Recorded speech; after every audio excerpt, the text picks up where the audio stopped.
ناظرین کرام السلام علیکم ورحمۃ وبرکاتہ۔ رؤیت ہلال کے حوالے سے ایک ٹی وی اینکر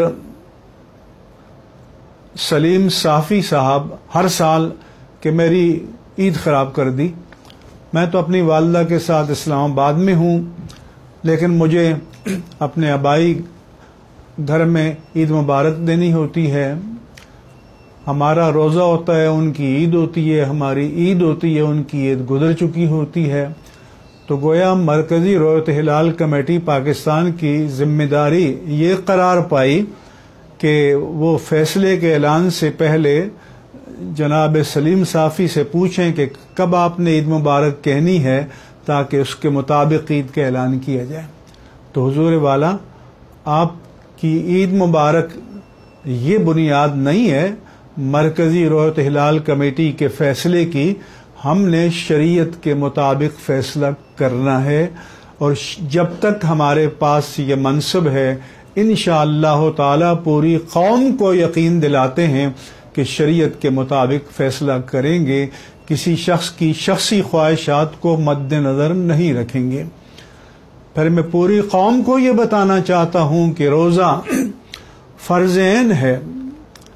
آندھی آئے، طوفان آئے، کوئی بھی حالات ہوں، رمضان کا روزہ کسی کو عذر شرعی کے بغیر چھوڑنے کی اجازت نہیں ہے، اور حدیث پاک میں فرمایا اگر کوئی رمضان مبارک کا روزہ عذر شرعی کے بغیر چھوڑتا ہے تو وہ ساری زندگی بھی روزہ رکھے نفلی، وہ اس کے اجر کو نہیں پا سکتا۔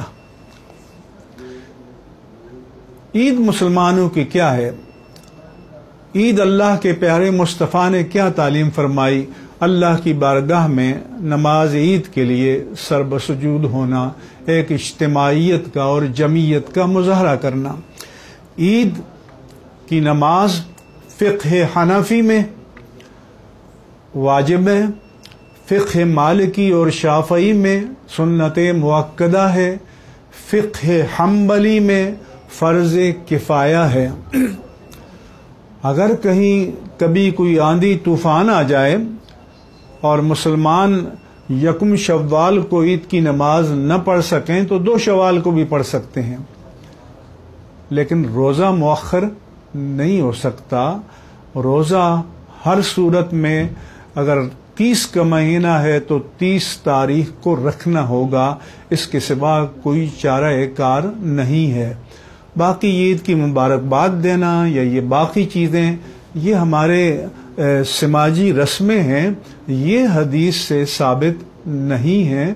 حدیث سے ثابت ہے اجتماعی نماز عید، اور اس کی جو فقہی حیثیت ہے وہ میں نے آپ کے سامنے بیان کر دی ہے۔